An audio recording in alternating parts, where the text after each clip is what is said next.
Assalamu alaikum, family. How you doing today? Today is Wednesday, hump day. Hope you all have had a great and wonderful day. It's the second day of the work week, so we know Monday was the holiday, the Martin Luther King Jr. Martin Luther King Jr. holiday was on Monday. So today is technically the second day of the work week, but nevertheless, it's still Wednesday, the middle of the week, and I hope you all are doing well. Hope you're having a great day. And the likelihood that you're not, always remember this: tough times don't last, tough people do. Keep your hope, trust, and faith in Allah God, and He will see you through. I could definitely bear witness to that. So, getting to the topic for this video, we know Dr. King's birthday was last Wednesday.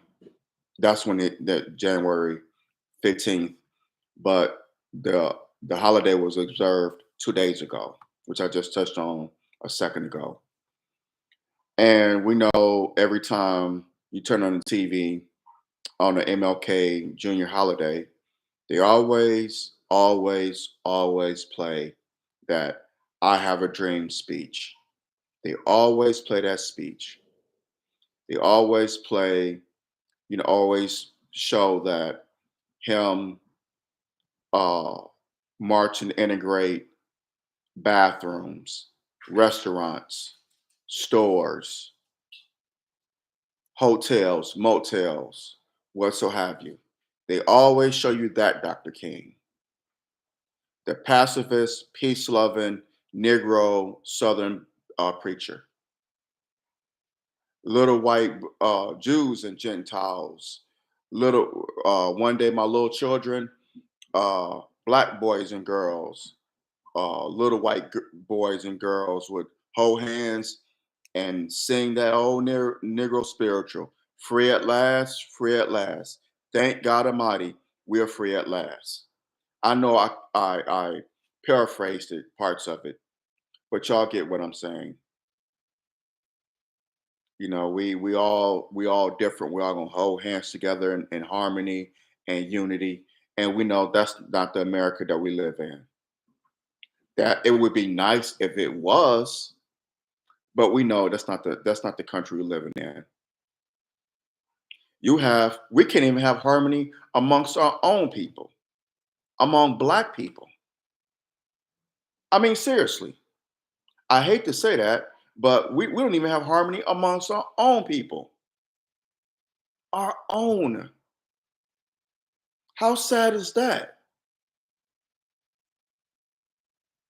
I'm saying we you can't even get along with people in your own family. You can't even live among them or be around them for the most part. Until we learn how to live together as a people amongst ourselves. I'm talking about black people. Until we learn to live peaceably or learn to agree to disagree without being disagreeable and to love and to learn to live in harmony and to love each other, we can't afford to live with harmony and peacefully with other people. We can't even do it amongst ourselves. It starts here first. If you don't have love for yourself, how the hell are you gonna love other people? You don't even know what love is. Make sense? How am I gonna love somebody and I don't even love myself? There'd be like me being sick. I'm on death's doorstep, and I'm out here trying to take care of somebody, trying to make them get well. I gotta take care of myself first. That is not selfishness. It's self-preservation. It's actually looking in the mirror at yourself and fixing yourself first. Then and only then and only at that time can you go and try to help someone else. But you have to help yourself first. Hit that thumbs up button, smash that thumbs up button now. Hit that subscribe button so you get notifications when I do videos on here. We got to look at ourselves first. We got to look at the man or woman in the mirror. How can you fix what's wrong with yourself? I mean, with other people, if you can't even fix what's wrong with yourself? You got to look at yourself first. Am I making sense? And Dr. King came to realize that. He did. But they don't want to tell you about that Dr. King. They want to tell you about the Dr. King pre 1966, the Dr. King that was marching, you know, uh, and trying to integrate lunch counters and bathrooms. That Dr. King. Dr. King that was leading marches where people are getting cracked upside their head to the white meat, water hoses spread on them, German shepherds sicked on them, hot coffee poured on their head, food smashed in their face. That's insanity. And like Dr. Claude Anderson pointed out decades ago, and time again, social integration has hurt the black community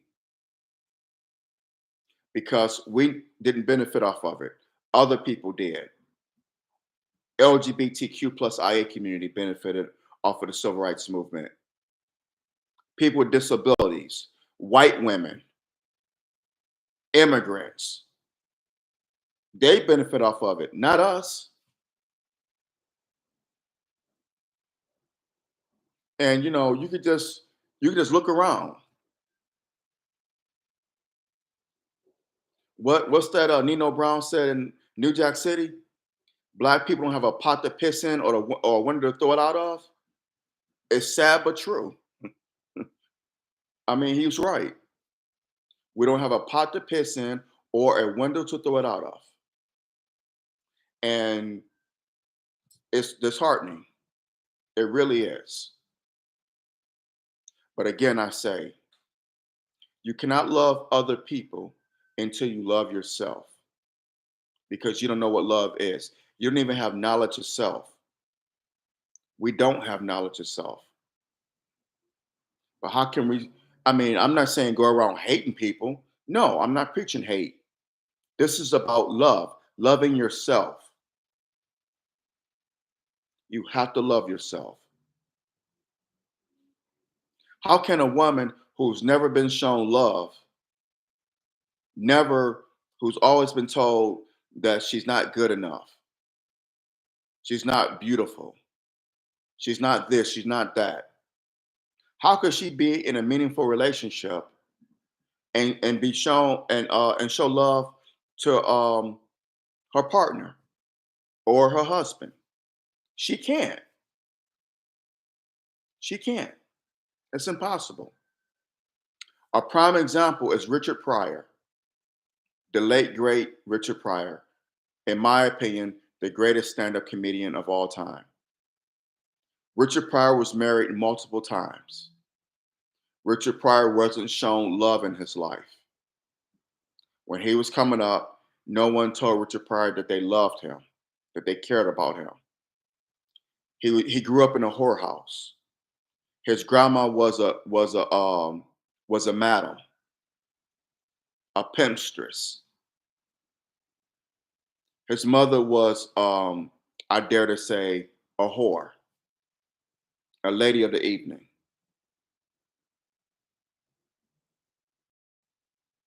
I don't really think he had a good relationship with his father, and no, his father wasn't around. But Richard Pryor said that he was a little boy, 7, 8 years old. He used to see men coming in and out of their house, taking his mom to the back room, and you know, getting down with her.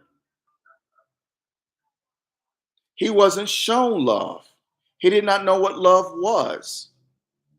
All he knew was sex.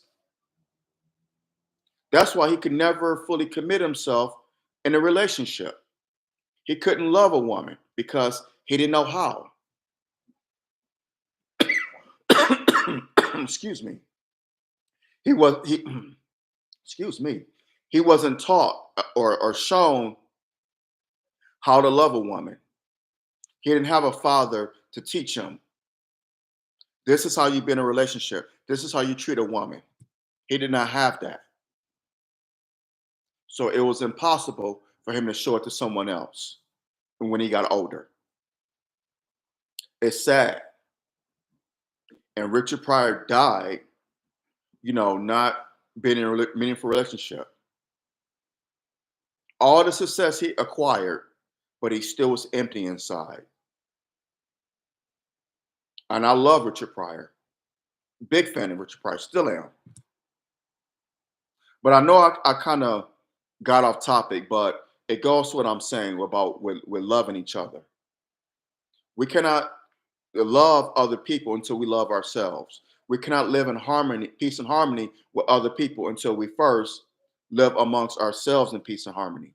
Am I making sense? Are y'all getting me now? And Dr. King was promoting that at first, but in 1966, something interesting happened. Dr. King, his wife, the late great sister Coretta Scott King, and their beautiful children moved to the North Lawndale neighborhood on the west side of Chicago in an apartment. They moved up there because Dr. King was fighting housing rights. The Fair Housing Act was passed that year. And this is why Dr. King moved to Chicago on the west side.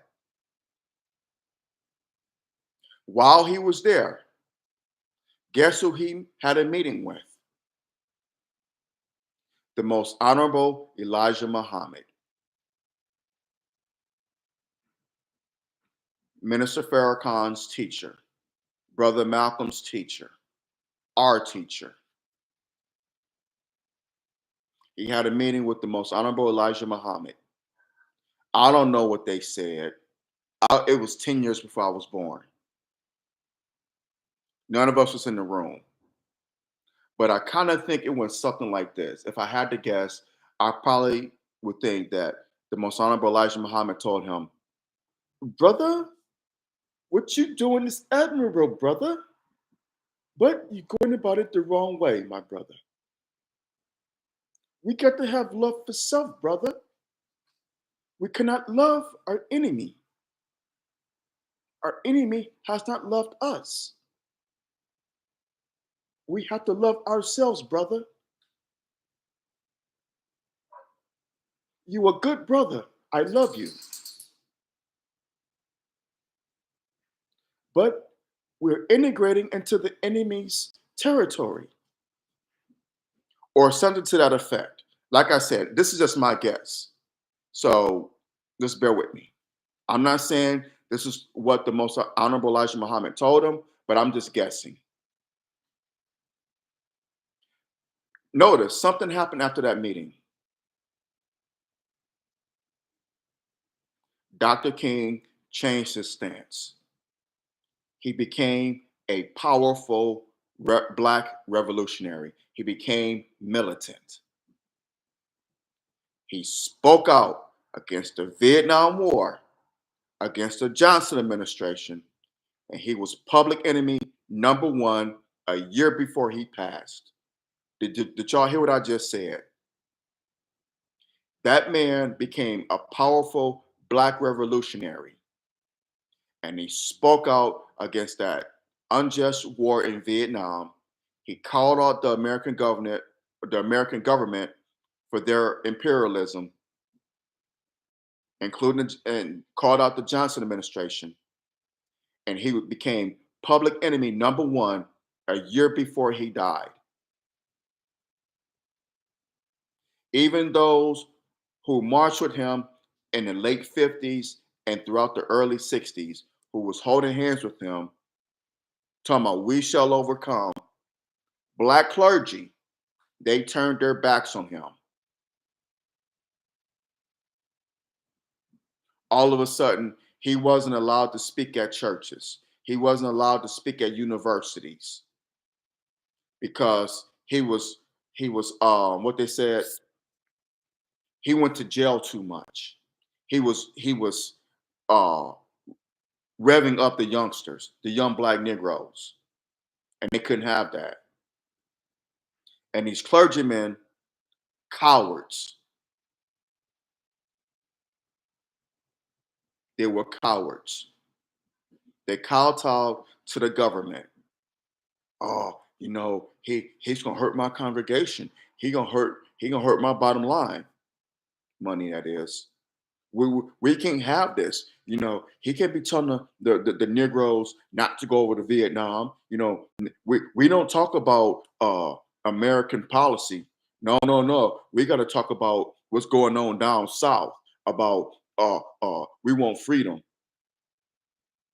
When he was talking about freedom, integrating bathrooms and hotels, motels, stores, restaurants, he was fine then. Integrating the bus system in Montgomery, he was fine then. The government supported him. The local governments in the South didn't, but the federal government supported him. Well, the Negroes need their civil rights. They're Americans too. So we support Dr. King. He is nonviolent, but when he starts saying that riots are the voice of the unheard, when he supported Brother Muhammad Ali for not being drafted, when he called out America, the Johnson administration, on this unjust war in Vietnam, when he said, "We're coming for our check," referring to reparations, they had to take him out. He became a problem. We got to take this nigger out. He became a problem. When he was marching in 60, we let him march on Washington in 63. Talking about, we shall overcome. We don't agree with it, but personally, I don't agree with it. But you know what? The Negroes deserve their civil rights. When he was fighting segregation in the South, that was fine because he was peaceful. But now he telling our Negro boys, don't go over here and kill Vietnamese people. He talking about some riots are the voices of the unheard. He talking about reparations. We come to get our check. What does he mean by that? He called up my administration. He's biting the hand that fed him. We got to take him out. We got to take this nigga out. And that's what they did. The United States government killed Dr. King. Just like they killed Brother Malcolm. Just like they killed Brother Chairman Fred Hampton. Many leaders in the Black Panther Party. COINTELPRO. It's real and it's still around. You better believe it. So I find it disingenuous that I saw a tweet from the FBI. That's right, the Federal Bureau of Investigations. They sent a tweet out on Monday talking about they honor the legacy of Dr. King. How dare y'all? Y'all bugged this man hotel and gave this is so, and the minister said it best. These bastards. Y'all bugged this man's hotel room, and the information you got from whatever was in his hotel room, from what he said, you took it and played it for his wife, the late great sister Coretta Scott King. And now y'all have the nerve, some 50 something years, 60 something years later, to talk about something you honor the man's legacy. You a goddamn lie, and the truth is not in you. Y'all were complicit in killing that man. Y'all did kill that man. Well, co-conspirators. How dare you? It's disingenuous. It's tainted. It's fake. It's fraudulent. No, we honor Dr. King. Right. And it's a slap in the face to his children. How dare you? But they don't want you to learn about the Dr. King that was militant, that became a powerful black revolutionary. Nope. Because children to see them, it's like, wow, why don't we learn about this Dr. King?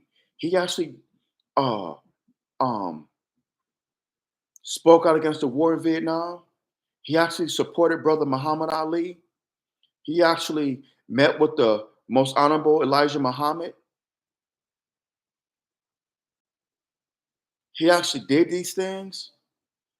The black clergy, many of them turned on him. He was considered public enemy number one a year before he passed. The last 2 years of his life, he turned around. Wow. Why am I not finding out about that, Dr. King? So it's up to us as parents to teach our children. Some of us have grandchildren. Teach them about that Dr. King. Yeah, they're gonna learn about the peace loving Dr. King. We shall overcome. We shall overcome someday. Free at last, free at last. Thank God Almighty, we're free at last. We're not free. We're not free. We don't have freedom, justice, and equality. And Dr. King said, and the late great Harry Belafonte, he bared witness to this. He mentioned it. He said, Dr. King told him, I feared I have integrated my people into a burning house.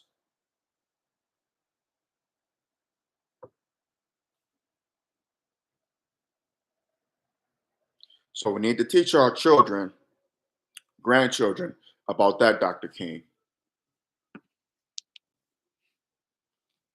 Like I said a few minutes ago, we have to love ourselves first and foremost. We have to. God requires it. You can't show love to other people until you love yourself. That's why I don't agree with interracial marriages. I don't have the right to tell someone who to marry. I don't have that right. If you feel this way about this person, then whatever. I don't agree with it. I think that we should marry between ourselves. Other ethnicities feel the same way. Asians believe that Asians should marry each other. Mexicans believe that Mexicans should marry each other. Middle Eastern community, the same way. The same way in the Indian community. Every other community want to marry within their own. You may have some who may, go outside the community, but for the most part, other communities are against integration. But it's okay for them to feel that way. But with us, oh no, no, no, you have to integrate. We can't have black unity. It's seen as something like violent if black people are unified. So even with white people, a lot of them are against interracial marriages. Yes, they are. But again, it's okay for them to feel that way, but it's wrong for us to feel that way. It's wrong for us to want to be with our own, build within our own, raise black families, nuclear black families. That's seen as, well, it's a threat to white supremacy, but they seem like that's such a bad thing.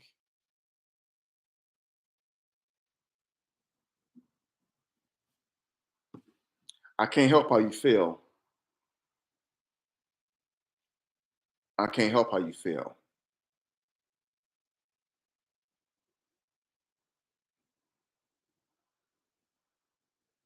So I just think we need to build within our own community, love ourselves first. Until we learn to love ourselves, to live peacefully in harmony amongst ourselves, respect ourselves, then and only then can we go out and demonstrate those feelings to others. But until then, we have to learn to take care of our house first. How can you go fight a fire in someone's home when your home is burning down? How can you? Your house is burning down, and your neighbor has a garbage fire, trash fire, or a little small fire. You go over there helping them fight their fire. Meanwhile, you're losing your home. Makes no sense. Makes absolutely no sense at all. So again, we have to take care of our home first. We cannot afford to play these away games. That's what Avon Barksdale told Stringer Bell in The Wire. You playing these away games. You can't afford to do it. Take care of home. I hope what I said on here makes sense. If so, drop your comments below. Let me know what you think. I would love to see them. And like I always say, we don't have to agree. Let's agree to disagree without being disagreeable. And in our disagreements, let's use logic, common sense, facts, and respect, not emotion and disrespect. That'll get you nowhere. So hit that thumbs up button, smash that thumbs up button down, hit that subscribe button, share this video, share it as much as possible, be greatly appreciated. Support my YouTube channel here and my future projects that's coming later on. Be greatly appreciated. I need y'all love and support. I can't do these without y'all. So please continue to support your brother. Brothers and sisters, y'all be safe. Beware and be aware. My family and friends in the Midwest, on the East Coast, down south, y'all be safe. I saw New Orleans got 6 inches of snow. Houston, uh, Pensacola, Florida, Atlanta having sub-zero temperatures. Y'all be safe. Of course, Detroit and Chicago, Minneapolis, Philly and New York, the Carolinas. Y'all be safe. If you do not have to go out in these conditions, do not go out. Stay warm. Make sure you got plenty of food and plenty of water, batteries, and you have heat. So, by all means, do not go out in those conditions if it's not necessary. Be safe, y'all. I love y'all. Take care and God bless. Talk to y'all soon, inshallah.